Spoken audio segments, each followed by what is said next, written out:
6 ಗಂಟೆಗೆ ನಾವು ಕೊಹಿನೂರಿನಲ್ಲಿ ಒಂದು ಬ್ರಿಡ್ಜ್ ಸಿ ಡಿ ವರ್ಕ್ ನಡೀತಾ ಇತ್ತು. ಆ ಸಿ ಡಿ ವರ್ಕ್ ವೀಕ್ಷಣೆಗೆ ಹೋಗಿದ್ವಿ ನಾವು. ನಮ್ಮ ಊರಿನ ಒಂದು 6-7 ಜನ ಹೋಗಿದ್ವಿ ಅಲ್ಲಿ. ನೋಡಿದಾಗ ನಮಗೇನು ಅನ್ನಿಸ್ತು, ಶರಣು ಸಲ್ಗರ್ ಕಾರ್ಯಕರ್ತರು ಅಲ್ಲಿ ಕೆಲಸ ಮಾಡ್ತಿದ್ರು ಅಂಥೇಳಿ ಅನ್ನಿಸ್ತು. ಅದಕ್ಕೆ ನಾವು ಕೇಳಿದ್ವಿ. ಅಲ್ಲಿ ಡಿಪಾರ್ಟ್ಮೆಂಟ್ ಇರಲಿಲ್ಲ. ಸುಮಾರು 4-5 ದಿನ ಹಿಂದೆ ಅವರು ಒಂದು ಭೂಮಿ ಪೂಜಾ ಕಾರ್ಯಕ್ರಮ ಮಾಡಿದ್ದಾರೆ. ಇಂಥವು ಹಲವಾರು ಮಾಡಿದ್ದಾರೆ ನಮ್ಮ ಏರಿಯಾದಲ್ಲಿ. ಅಂಥವು ಹಲವಾರಿನಲ್ಲಿ ಇದು ಒಂದು ಬ್ರಿಡ್ಜ್ ಕಾಮಗಾರಿನೂ ಇದೆ. ಬರಲಿ ಅಲ್ಲಿ ನೋಡಿದಾಗ ಏನು ಸರ್ಪ್ರೈಸ್ ಅನ್ನಿಸ್ತಿದೆ ಅಂದರೆ KKRDB ಹೆಡ್ನಲ್ಲಿ ಇದೆ. ಆದರೆ ಆ KKRDB ಹೆಡ್ ಜೊತೆಗೆ ಅವರು ಟೆಂಡರ್ ಆಗಿದೆ ನಮ್ಮ ನಿರ್ಮಿತಿ ಕೇಂದ್ರಕ್ಕೆ. ಆ ಡಿಪಾರ್ಟ್ಮೆಂಟ್ದವ್ರು ಒಬ್ಬರೂ ಇಲ್ಲ. ಖುದ್ದು ಶರಣು ಸಲ್ಗರ್ ಗುದ್ದಲಿ ಪೂಜೆ ಮಾಡ್ತಾರೆ ಅವ್ರ ಕಾರ್ಯಕರ್ತರ ಜೊತೆಗೆ. ನನಗೇನು ಅನ್ನಿಸ್ತಾ ಇದೆ ಅಂದರೆ ಇದು ಕಾರ್ಯಕರ್ತರದು ಅಥವಾ MLA ಅವ್ರದ್ದು ಕೆಲಸ ಇದೆ ಏನಂತ ಅನಿಸ್ತದೆ, ಪರ್ಸನಲ್ ಕೆಲಸ ಇದೆ ಏನಂತ ಅನಿಸ್ತದೆ. ಅವರೇ ಸ್ವತಃ ಗುತ್ತೇದಾರಿ ಮಾಡ್ತಾ ಇದ್ದಾರೆ ಅಂತ ಅನಿಸ್ತದೆ. ಈ ಡಿಪಾರ್ಟ್ಮೆಂಟ್ ಎಲ್ಲಿ ಸತ್ತೋಗಿದೆಯಾ ಇದೆಯಾ ಏನು ಗೊತ್ತಾಗ್ತಾ ಇಲ್ಲ. ಯಾಕಂದರೆ ಈ ಡಿಪಾರ್ಟ್ಮೆಂಟ್ ಯಾವುದೇ ಗುದ್ದಲಿ ಪೂಜೆ ಮಾಡುವಾಗ ಪೂಜೆ ಯಾವ ಪ್ರೋಟೋಕಾಲ್ ಇರುತ್ತೆ. ಅದರಲ್ಲಿ ಗ್ರಾಮ ಪಂಚಾಯತ್ ಸದಸ್ಯರು, ಗ್ರಾಮ ಪಂಚಾಯತ್ ಮೆಂಬರು, ತಾಲೂಕು ಪಂಚಾಯತ್ ಇದ್ದರೆ ಇರಬೇಕು, ಅಥವಾ ಎಲ್ಲರೂ MLC ಎಲ್ಲರಿಗೆ ಇದರಲ್ಲಿ ಕಾನ್ಫಿಡೆನ್ಸಲ್ಲಿ ತೊಗೊಂಡು ಮಾಡಬೇಕಾಗಿರ್ತದೆ. ಬಟ್ ಅವ್ರು ಯಾವುದಕ್ಕೂ ಕೇರ್ ಮಾಡದೆ ಸ್ವತಃ ಅವರೇ ಗುದ್ದಲಿ ಪೂಜೆ ಮಾಡಿರ್ತಾರೆ. ಇದಕ್ಕೆ ಗುದ್ದಲಿ ಪೂಜೆ ಮಾಡಲಿ, ಕೆಲಸ ಪ್ರಾರಂಭ ಮಾಡಲಿ, ನಮಗೇನು ತೊಂದರೆ ಇಲ್ಲ. ಬಟ್ ಅವ್ರ ನಿರ್ಮಿತಿ ಕೇಂದ್ರದವರಿಗೆ ಗೊತ್ತಿಲ್ಲ ನಾವು ಕೆಲಸ ಮಾಡ್ತಾ ಇರೋದು ಅಂಥ ಪರಿಸ್ಥಿತಿ ಬಂದಿದೆ. ಅವರು ಸ್ವತಃ ಇದು ಮಾಡ್ತಾಯಿದ್ದಾರೆ. ನನಗನ್ನಿಸ್ತದೆ ಅವರು 1 crore 10 ಲಕ್ಷದ ಕೆಲಸ ಇತ್ತಿದ್ದು. ಇದ್ರ ಜೊತೆಗೆ ಇನ್ನೊಂದು ಕೆಲಸ ಇದೆ, 1 ಕೋಟಿ 10 ಲಕ್ಷ ಇದೆ. ಇನ್ನೊಂದು ಕೆಲಸ ಇದೆ 1 ಕೋಟಿ 56 ಲಕ್ಷ. ಇವೆರಡೂ ಅವರೇ ತೊಗೊಂಡಿರಂತ ಅನಿಸ್ತದೆ. ಇಡೀ ತಾಲೂಕಿನಲ್ಲಿ ಯಾವುದೇ ಕೆಲಸ ನಡೆದ್ರು ಭೀ ಸ್ವತಃ ಅವ್ರ ಕಾರ್ಯಕರ್ತರು ಅವರೇ ಕೆಲಸ ಮಾಡ್ತಾ ಇರೋದ್ರಿಂದ ಇನ್ಫಾರ್ಮೇಷನ್ ಇದೆ ನಮಗೆ. ಯಾಕಂದರೆ ನಿರ್ಮಿತಿ ಕೇಂದ್ರ ಬರೀ ನೆಪಕ್ಕೆ ಮಾತ್ರ, ಬಿಲ್ ಅವ್ರ ಹೆಸರಲ್ಲಿ ಆಗುತ್ತೆ. ಮತ್ತು ಇಂಥ ಹಲವಾರು ಸಣ್ಣ ಗುತ್ತೇದಾರಿದ್ದಾರೆ, ಅವ್ರಿಗೆ ಕೆಲಸನೇ ಇಲ್ಲ. ಅಂಥ ಪರಿಸ್ಥಿತಿ ಬಂದುಬಿಟ್ಟಿದೆ. ಅದಕ್ಕೆ ಇವರೆಲ್ಲರೂ ನಾವು ಇದಕ್ಕೆ ಅದು ಒಂದು ನಿಯಮ ಇರ್ಬೋದು ಅವ್ರ ಬಳಿ, ಇಲ್ಲ ಅಂತ ಹೇಳ್ತಾ ಇಲ್ಲ ನಾವು. ನಿಯಮ ಅನುಸಾರ ಮಾಡ್ತಿರ್ಬೋದು. ಬಟ್ ಇದು ಸರ್ಕಾರ ಏನು ಮಾಡ್ತಾ ಇದೆ, ನಮ್ಮವರು ಏನು ಮಾಡ್ತಾ ಇದ್ದಾರೆ ಅಂತ ನಾವು ವಿಚಾರ ಮಾಡಬೇಕು. DC ಮೇಡಮ್ ಅವರು ಇದ್ರದ್ದು ಅಧ್ಯಕ್ಷತೆ ಇರ್ತಾರೆ. ನಿರ್ಮಿತಿ ಕೇಂದ್ರದ್ದು ಅಧ್ಯಕ್ಷತೆ DC ಮೇಡಮ್ ಅವರು ಇರ್ತಾರೆ. ಅವ್ರು ಏನು ಮಾಡ್ತಾ ಇದ್ದಾರೆ, ಜೈಗಳು ಏನು ಮಾಡ್ತಾ ಇದ್ದಾರೆ, AW ಅವ್ರು ಏನು ಮಾಡ್ತಾ ಇದ್ದಾರೆ ಅಂತ ನಮ್ಗೆ ಗೊತ್ತಾಗ್ತಾ ಇಲ್ಲ. ಯಾಕಂದರೆ ಸ್ವತಃ ಅವರೇ ಕೆಲಸ ಮಾಡ್ತಾರೆ ಅಂತಂದರೆ ಅದರಲ್ಲಿ ಹೆಂಗೆ ಯಾವುದೇ ಲೀಡರ್ ಇರಲಿ, ಅದು ನಾನೇ ಆಗಿರಲಿ ಮತ್ತೊಬ್ಬರಾಗಲಿ, ಲೀಡ್ರ್ ಕೆಲಸ ಮಾಡೋರಲ್ಲಿ ಅಲ್ಲಿ ಸಂಶಯನೇ ಇಲ್ಲ. ನಾವು ದುಡ್ಡು ಉಳಿಸೋ ಚಕ್ಕರ್ನಲ್ಲೇ ಇರ್ತೀವಿ. ಅದಕ್ಕೆ ದುಡ್ಡು ಉಳಿಸಿ ಬೇರೆ ವ್ಯಾಯಾಮ ಮಾರ್ಗದಲ್ಲಿ ಹೋಗೋ ಚಾನ್ಸಸ್ ಭಾಳ ಇದ್ದಾವೆ.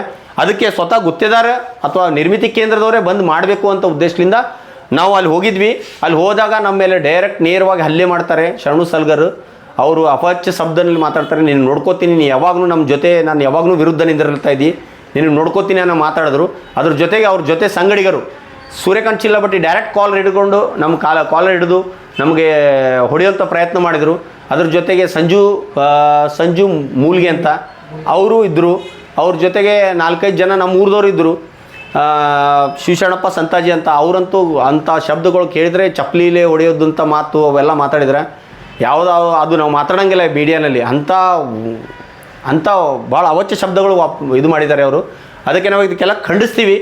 ಈಗ ಮುಂದೆ ಇಂಥ ಹೋರಾಟಗಳು ನಾವು ಕೆಲಸ ನಿಂತು ಮಾಡ್ಕೋಬೇಕು. ನಾವೆಲ್ಲರೂ ಕೆಲಸ ನಮ್ಮ ಸುತ್ತಮುತ್ತ ಊರದವ್ರು ಆಗಲಿ, ನಮ್ಮ ಬಸವಕಲ್ಯಾಣ ತಾಲೂಕಿನ ಎಲ್ಲ ಜನತೆಗೆ ನಾನು ರಿಕ್ವೆಸ್ಟ್ ಮಾಡ್ಕೋತೀನಿ, ಎಲ್ಲರೂ ನಾವು ಎದುರು ನಿಂತು ಎಸ್ಟಿಮೇಟ್ ತೊಗೊಂಡು ಅವ್ರ ಕೆಲಸ ಚೆನ್ನಾಗಿ ಮಾಡ್ತಾರೆ ಅಂತ ನೋಡಿಕೊಂಡು ಮಾಡೋಣ. ಮತ್ತು ಇದೇ ರೀತಿ ನಿರ್ಮಿತಿ ಕೇಂದ್ರದವ್ರು ನೀವು ರಿಕ್ವೆಸ್ಟ್ ಮಾಡ್ಕೋತೀನಿ, ನೀವು ಖುದ್ದಾಗಿ ಬಂದು ಮಾಡಿದ್ರೆ ಮಾತ್ರ ನಿಮ್ಮ ಕೆಲಸ ಮಾಡಿಕೊಡ್ತೀವಿ ನಾವು, ಇಲ್ಲದ್ರೆ ನಾವು ಮಾಡಿಕೊಡಲ್ಲ. ಯಾಕಂದರೆ ಇದು ಕೆಲಸ ಯಾರ ಅಪ್ಪಂದಲ್ಲ, ಇದು ಸರ್ಕಾರದ ಕೆಲಸ. ನಿರ್ಮಿತಿ ಕೇಂದ್ರಕ್ಕೆ ಹೋಗಿದೆ.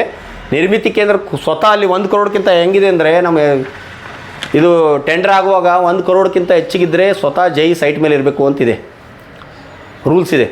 ಆ ಸ್ವತಃ ಸೈಟ್ ಮೇಲೆ ಜೈ ಇರಬೇಕು, ಅವರು ಗುತ್ತೇದಾರ ಇರಬೇಕು, ಅವರಿಗೆ ಸಂಬಂಧಪಟ್ಟ ಅಧಿಕಾರಿಗಳು ಇರಬೇಕು. ಆವಾಗ ಮಾತ್ರ ಕೆಲಸ ಸ್ಟಾರ್ಟ್ ಮಾಡಬೇಕು. ಮತ್ತು ಸುಮ್ಮನೆ ಯಾವುದಾದ್ರೂ ಅವರು ಶರಣು ಸಲ್ಗರ್ ಜನರು ಬಂದು ಅಲ್ಲಿ ಮಾಡ್ತಾರೆ ಅಂತಂದರೆ ಅಲ್ಲಿ ಅವ್ಯವಹಾರ ಆಗೋದು ಖಂಡಿತ ನಮ್ಗೆ ಗೊತ್ತೇ ಆಗುತ್ತೆ. ಮತ್ತು ಇದೇ ರೀತಿ 70 to 80 crores ಕೆಲಸ ಅವರೇ ಖುದ್ದು ಮಾಡ್ತಾ ಇದ್ದಾರೆ ಅಂತ ಇನ್ಫಾರ್ಮೇಷನ್ ಇದೆ. ಇಂಡೈರೆಕ್ಟ್ಲಿ ಹೆಸರು ನಿರ್ಮಿತಿ ಕೇಂದ್ರ, ಲ್ಯಾಂಡ್ ಆರ್ಮಿ ಬೇರೆ ಬೇರೆ, ಬಟ್ ಕೆಲಸ ಮಾಡೋದು ಅವರೇ. ಇದರಲ್ಲಿ ಅವ್ಯವಹಾರ ಆಗೋದು ಗ್ಯಾರಂಟಿ. ಅದಕ್ಕೆ ನಾನು ಸರ್ಕಾರಕ್ಕೆ ವಿನಂತಿ ಮಾಡ್ಕೋತೀನಿ, ಸೂಕ್ತ ತನಿಖೆ ಮಾಡಬೇಕು. ಮತ್ತು ನಮ್ಮ ಮೇಲೆ ಹಲ್ಲೆ ಮಾಡಿದ್ರಂಥ ಕ್ರಮ ತೊಗೊಳ್ಬೇಕು ಅಂತೇಳಿ ನಾವು ಈಗಾಗಲೇ ರಿಕ್ವೆಸ್ಟ್ ಮಾಡ್ಕೊಂಡಿದ್ದೀವಿ. PSI ಮೇಡಮ್, CPS ಅವ್ರಿಗೆ ರಿಕ್ವೆಸ್ಟ್ ಮಾಡ್ಕೊಂಡಿದ್ದೀವಿ. ಅವ್ರಿಗೆ ಸೂಕ್ತ ಕ್ರಮ ಕೈಗೊಳ್ತಾರೆ ಅಂತ ನಾವು ತಿಳ್ಕೊತೀನಿ. ಅದೇ ರೀತಿ ಇಂಥ ಕೆಲಸಕ್ಕೆ ಇಂಥ ಪ್ರಚೋದನೆ ಕಾರ್ಯಕ್ಕೆ ನಾವು ಖಂಡಿಸ್ತೀವಿ. ಶರಣು ಸಲ್ಗರ್ ಖುದ್ದಾಗೆ ನಮ್ಮ ಮೇಲೆ ಹಲ್ಲೆ ಮಾಡ್ತಾರೆ ಅಂತಂದ್ರೆ, ನನ್ನಂಥ ಜಿಲ್ಲಾ ಪಂಚಾಯತ್ ಮಾಜಿ ಸದಸ್ಯರ ಮೇಲೆ ಹಲ್ಲೆ ಮಾಡ್ತಾರೆ ಅಂದರೆ ಬೇರೆ ಆಮ್ ಜನತೆ ಏನಿದೆ ಪರಿಸ್ಥಿತಿ ಅಂತ ತಿಳ್ಕೊಬೇಕು ನಾವು. ವೋಟರ್ಸಿಗೆ ಏನು ಮಾಡ್ತಾರೆ, ನಮ್ಮಂಥ ಲೀಡರ್ಸ್ಗಳಿಗೆ ಇಂಥ ಪರಿಸ್ಥಿತಿ ಇದೆ ಅಂದರೆ ಯಾರು ಕೇಳೋಂಗಿಲ್ಲ ಅವ್ರ ಮಾತಿಗೆ. ಯಾರು ಕೇಳ್ತಾರೆ ಅವ್ರಿಗೆ ಹೊಡೆಯೋದು ಬಡಿಯೋದು ಈ ಥರ ಮಾಡ್ತಾ ಇದ್ದಾರೆ. ಅವರು ಧಮಕಿ ಹಾಕ್ತಾರೆ ಡೈರೆಕ್ಟಾಗಿ. ಅದಕ್ಕೆ ಈಗಾಗಲೇ ಅವರು ಈಗ ನೋಡಿದ್ದೀವಿ ನಾವು ಸೊಸೈಟಿ ಎಲೆಕ್ಷನ್ನಲ್ಲೂ ಅಲ್ಲಿ ಇಲ್ಲಿ ಬಿ ಜೆ ಪಿ ನಡುವೆ ಜಗಳ ಹಚ್ಚೋದು, ಎಲ್ಲ ಫಂಡಿಂಗ್ ಕೊಡೋದು, ಈ ಥರ ಮಾಡಿದ್ದಾರೆ. ಶಾಂತಿ ಅನ್ನೋದು ಒಂದು ಕಳ್ಕೊಳ್ಳೋಂಗೆ ಮಾಡಿಟ್ರೆ ಬಸವ ಕಲ್ಯಾಣದಲ್ಲಿ ಆ ಪರಿಸ್ಥಿತಿ ತಂದಿಟ್ಟರೆ. ಅದಕ್ಕೆ ದಯವಿಟ್ಟು ಎಲ್ಲ ಜನತೆ ಎಚ್ಚರಿಸ್ಕೊಳ್ಬೇಕು. ಇಂಥ ಒಂದು ಕೆಲಸಕ್ಕೆ ನಾವು ಒಳ್ಳೆ ರೀತಿ ಸಹಕಾರ ಮಾಡಿ ಒಳ್ಳೆ ಕೆಲಸ ಮಾಡಿಸ್ಕೊಳ್ಬೇಕು ಅಂತೇಳಿ ಮನವಿ ಮಾಡ್ಕೋತೀನಿ. ಅದೇ ರೀತಿ ನಾವು ಜನತೆಗೆ ನಾನು ರಿಕ್ವೆಸ್ಟ್ ಮಾಡ್ಕೋತೀನಿ, ನಾವೆಲ್ಲರೂ ಎಚ್ಚರಿಸಿ ಇಂಥ ಕೆಲಸಕ್ಕೆ ನಾವು ಪ್ರೇರಣೆ ಕೊಡೋದೆ ಇಂಥ ಒಂದು ಕಳಪೆ ಕಾಮಗಾರಿಗೆ ನಾವು ಪ್ರೇರಣೆ ಕೊಡದೆ ನಾವು ವಿರೋಧಾಗಿ ನಿಂತು ನಾವೆಲ್ಲರೂ ಇರ್ತೀವಿ. ನಿಮ್ಮ ಜೊತೆ ಏನೇ ಇದ್ದರೂ ನಾವೆಲ್ಲರೂ ಫೈಟ್ ಮಾಡೋಣ ಮತ್ತು ಒಳ್ಳೆ ಕೆಲಸ ಮಾಡ್ಕೊಳ್ಳೋಣ ಅಂತ ನಿಮ್ಮ ಮುಖಾಂತರ ಹೇಳೋಕ್ಕೆ ಇಷ್ಟಪಡ್ತೀನಿ. ಸುಮಾರು 6:45 ಸುಮಾರು ನಿನ್ನೆ 6:45 6:50 ಸುಮಾರು ಬಂದರು ಅವರು ಡೈರೆಕ್ಟಾಗಿ. ನಾವು 5 ಗಂಟೆಲಿಂದ ಅಲ್ಲೇ ಇದ್ದೀವಿ ಸೈಟ್ ಮೇಲೆ. ಅದು ಫೈಬರ್ ಕಟ್ಟಾಗಿತ್ತು, ಫೈಬರ್ ರಿಪೇರಿ ಮಾಡೋಕ್ಕೆ ನಾವು ಹೋಗಿದ್ವಿ. ಅವ್ರು ಫೈಬರ್ದವ್ರು ಕಂಪ್ಲೇಂಟು ಕೊಡ್ತೀನಿ ಅಂದರು. ಬಟ್ ಯಾರ ಮೇಲೆ ಕಂಪ್ಲೇಂಟ್ ಕೊಡಬೇಕು ಅದೂ ಗೊತ್ತಿರಲಿಲ್ಲ ಅವರಿಗೆ.